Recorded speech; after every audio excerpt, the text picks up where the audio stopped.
आज का हमारा टॉपिक है सल्फ्यूरिक एसिड यानी एसिड। उसको डाइल्यूट किस तरह से करते हैं, क्योंकि सपोज होता क्या है कि जो जेडन स्टेनिंग होती है उसमें हमें 25% H2SO4 की यानी 25% सल्फ्यूरिक एसिड की रिक्वायरमेंट होती है। आखिर सर 25% सल्फ्यूरिक एसिड हम किस तरह से तैयार करेंगे? हो सकता है कि हमें 25% भी तैयार करना हो, 5% भी तैयार करना हो, 1% भी तैयार करना हो। आखिर 25% सल्फ्यूरिक एसिड हम किस तरीके से बनाएंगे?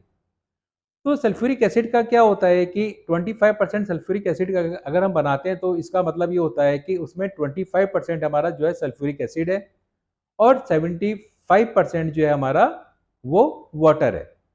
अब सपोज हमें 25% बनाना है और टोटल वॉल्यूम हमें लेना है 100 ml।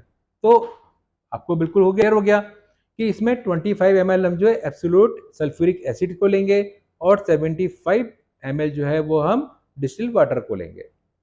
अब बात ये आती है कि आखिर किसको किसमें मिक्स करेंगे? क्या एसिड को वाटर में मिक्स करेंगे या वाटर को हम एसिड में मिक्स करेंगे? तो होता क्या है कि हम हमेशा जो है वाटर में एसिड को मिक्स करते हैं। फॉर एग्जांपल जैसे कि हमें 25% बनाना है तो हमने क्या करा 75 ml जो है डिस्टिल वाटर लिया और डिस्टिल वाटर में हम जो है 25% एब्सोल्यूट सल्फ्यूरिक एसिड को जो है मिक्स करेंगे। तो मिक्स करने का तरीका क्या होता है कि इसको आप जो है ड्रॉप बाय ड्रॉप डालेंगे, यानी कि बहुत धीरे धीरे डालेंगे, क्योंकि उसमें से हीट जो है काफ़ी ज़्यादा प्रोड्यूस होती है। जो एनर्जी होती है वो हीट के रूप में निकलती है।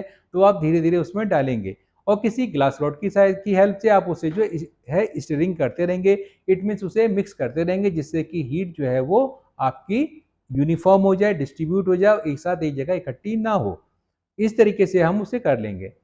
अब बात ये आती है कि हमने क्या करा कि हमने वाटर में सल्फ्यूरिक एसिड को मिलाया। अगर हम सल्फ्यूरिक एसिड में अगर हम वाटर को मिलाएंगे तो क्या होगा? अगर हम सल्फ्यूरिक एसिड को वाटर में मिलाते हैं तो चूंकि सल्फ्यूरिक एसिड जो है वाटर के कंपेरिजन में बहुत ज़्यादा डेंस होता है। अब डेंस होने के कारण क्या होगा कि अगर हमारा एसिड है, सल्फ्यूरिक एसिड है, और उसमें अगर वाटर को हम मिक्स करेंगे तो वाटर को जब मिक्स करेंगे तो क्या होगा कि सल्फ्यूरिक एसिड की जो ऊपर की जो लेयर होगी, वाटर उसमें जो है डिसॉल्व नहीं होगा और उसकी लेयर जो है वो ऊपर हो जाएगी। उसके कारण से उसमें जो है रिएक्शन होगी और रिएक्शन बहुत तेजी से होगी। और रिएक्शन जो बहुत तेजी से होगी उसके कारण जो है स्प्लाश हो सकता है, यानी कि वाटर एकदम जो हमारा कंटेनर है उसमें बॉइलिंग स्टार्ट हो जाएगी और उससे एक्सप्लोजन का हमें रिस्क बढ़ सकता है और वो छींटे जो हैं आपकी बाहर को आ सकती हैं, जो कि काफ़ी डेंजर हो सकता है। एक्चुअली होता क्या है? होता यह है कि जब वाटर और एसिड की यानी सल्फ्यूरिक एसिड की आपस में रिएक्शन होती है तो उसमें काफ़ी ज़्यादा एनर्जी होती है। एक्चुअली होता क्या है कि इस रिएक्शन में जब H2SO4 की वाटर के साथ में रिएक्शन होती है तो इसमें हाइड्रोजन के जो आयन होते हैं वो होते हैं और साथ में जो है सल्फेट आयन जो है वो निकलते हैं। तो उस कारण से जो है जो रिएक्शंस होती है उसमें अलग तरीके के कॉम्प्लेक्स बनते हैं जिसके कारण की हीट निकलती है।